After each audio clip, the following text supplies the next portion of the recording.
Olá, sejam muito bem-vindos! Hoje a gente vai mergulhar em um dos processos de fabricação mais antigos e essenciais que existem, a fundição. É aquela técnica incrível de transformar metal líquido em peças super complexas, sabe? Peças que estão no nosso dia a dia e que muitas vezes a gente nem se dá conta. Então, o que a gente preparou para hoje? Primeiro, vamos entender o que é a fundição na sua essência. Depois, vamos ver os desafios, os vazios e tensões que podem aparecer. Na sequência, a gente fala do método mais comum de todos, e aí a gente parte para as técnicas de alta precisão. E para fechar, a gente descobre como é que se escolhe o processo certo para cada situação. Muito bem, vamos lá. Começando pelo começo, né? O que é, afinal de contas, a tal da fundição? Bom, de forma bem direta, a fundição é isso. Pegar um metal, derreter até ele virar líquido, despejar esse líquido num molde e esperar esfriar e endurecer. Parece simples, né? Mas é um jeito super eficiente de criar peças com formatos bem complicados, sabe? Com detalhes internos e tudo, coisas que seriam, assim, muito difíceis ou até impossíveis de fazer de outro jeito. Só que, como tudo na vida, não é tão simples assim. A busca pela peça perfeita tem lá os seus desafios. Essa passagem do estado líquido para o sólido, ela não é exatamente um processo perfeito. O problema todo é que o metal quase nunca endurece de forma uniforme. E isso acaba gerando o que a gente chama de tensões residuais, que deixam a peça mais fraca. E também pode criar poros, que são uns buraquinhos, uns vazios lá dentro. Esses defeitos, claro, acabam comprometendo as propriedades do material. A peça fica com menos resistência, menos ductilidade, se a gente comparar com outros métodos. E um dos principais vilões dessa história toda é o famoso rechupe. Pensa assim, o metal líquido ocupa mais espaço do que o metal sólido, então quando a peça vai esfriando, geralmente de fora para dentro, ela vai encolhendo. Se não tiver mais metal líquido para preencher esse espaço que sobrou, o que acontece? Forma-se um buraco, um vazio lá dentro. Essa é a tal da cavidade de contração. Agora, além desse problemão que é o rechupe, tem um outro defeito mais sutil, a microporosidade. Aqui a gente está falando de uma escala bem menor. Conforme o metal solidifica, ele forma os cristais que parecem, sei lá, galhos de árvore, que a gente chama de dendritas. O metal que fica entre esses galhos também encolhe, e aí ele cria vazios minúsculos, bem pequenininhos, que ficam espalhados pela peça inteira. É como se fosse uma rede de falhas invisíveis a olho nu. Ok, então já vimos os problemas. E as soluções? Bom, a indústria, claro, desenvolveu várias. Vamos começar pela mais popular de todas, aquela que é, de longe, a mais usada no mundo todo. Para se ter uma ideia, mais de 60% de tudo que é fundido no mundo vem desse único método. É um número impressionante, né? Isso já mostra o quanto ele é versátil e, claro, econômico. E que método é esse? É a fundição em areia verde. E olha que curioso, o nome verde não tem nada a ver com a cor, viu?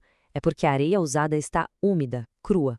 O processo usa um molde descartável, que é feito compactando uma mistura de areia, argila e água em volta de um modelo. É a solução perfeita para peças pequenas e médias, que não precisam daquela precisão milimétrica ou de acabamento super liso. Certo, mas e quando a gente precisa de mais precisão, de um acabamento melhor ou de uma produção em massa? Bom, aí a engenharia teve que criar umas soluções bem mais sofisticadas. A primeira delas é a fundição em molde permanente. O nome já entrega tudo, né? O molde aqui é de metal e pode ser usado de novo e de novo. Geralmente ele tem duas partes que se encaixam. É a escolha ideal para produzir em larga escala, sabe? Grandes lotes. O resultado? Peças com uma precisão dimensional incrível e um acabamento de superfície excelente, que já saem praticamente prontas do molde. Então, a grande diferença está aí, no molde. De um lado, a gente tem o molde de areia, que é descartável. É mais barato para começar e ótimo para poucas peças ou quando a precisão não é o mais importante. Do outro lado, o molde permanente, de metal. O investimento inicial é maior, mas ele pode ser usado milhares de vezes. Perfeito para produzir muito, com qualidade e precisão lá em cima. Essa escolha, claro, afeta diretamente o custo e a qualidade final da peça. Agora, se a gente subir ainda mais o nível, ou melhor, a pressão, a gente chega na fundição por injeção. Aqui o metal líquido não é só despejado no molde, não. Ele é injetado, empurrado com uma pressão altíssima para dentro de uma matriz de metal. E por que isso? Porque permite criar peças com paredes super finas, cheias de detalhes complexos e, o melhor, numa velocidade incrível. E agora, uma técnica que é pura arte e engenharia. A cera perdida. O processo é fascinante. Primeiro, Você faz um modelo da peça idêntico, só que em cera. Depois, esse modelo de cera é coberto com várias camadas de material cerâmico. Aí vem a mágica. O conjunto todo é aquecido, a cera derrete e escorre para fora, por isso o nome cera perdida, e o que sobra? Um molde de cerâmica, oco por dentro, com todos os detalhes da peça original. Incrível, né? E não para por aí. Existem outros sistemas de precisão. Tem a moldagem em casca, ou processo shell, que mistura a areia com uma resina. Quando aquecida, essa mistura endurece e forma uma casca, um molde fino e bem rígido. E tem também o processo CO2, que usa areia misturada com silicato de sódio. A sacada aqui é que essa mistura endurece quase na hora, como um jato de gás CO2 passa por ela. Os dois métodos dão uma precisão bem maior que a da areia verde. Bom, com tantas opções na mesa, a pergunta que fica é: como é que se escolhe o processo certo? A decisão aqui é totalmente estratégica. E a resposta não é simples. Não depende de uma coisa só. É preciso analisar com muito cuidado vários fatores do projeto. É tudo uma questão de equilíbrio. A gente precisa pensar: quantas peças vamos produzir? 10? 10 milhões?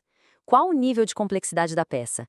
E qual a tolerância dimensional? O quão precisa ela tem que ser? Qual o metal que vai ser usado? E claro, tem a questão do custo da ferramenta, do molde e de qual acabamento final a gente quer. Cada processo vai ter seus pontos fortes e fracos em cada um desses itens. E é com essa ideia de balanço estratégico que a gente conclui nosso módulo 3. Desvendamos a fundição, esse processo que é, ao mesmo tempo, ancestral e supermoderno, transformando metal líquido em peças essenciais para a indústria. Passamos pela areia verde, o método mais comum, e fomos até as técnicas de altíssima precisão, como a cera perdida e a fundição por injeção, sem esquecer dos desafios, como as tensões residuais e a microporosidade. Agradecemos imensamente a sua presença e o seu interesse em aprofundar os conhecimentos em processos de fabricação. Se este conteúdo agregou valor, por favor deixe seu like e inscreva-se no canal para não perder os próximos lançamentos. Fiquem ligados, no nosso próximo vídeo continuaremos nossa jornada pelo mundo dos processos de fabricação. Até breve!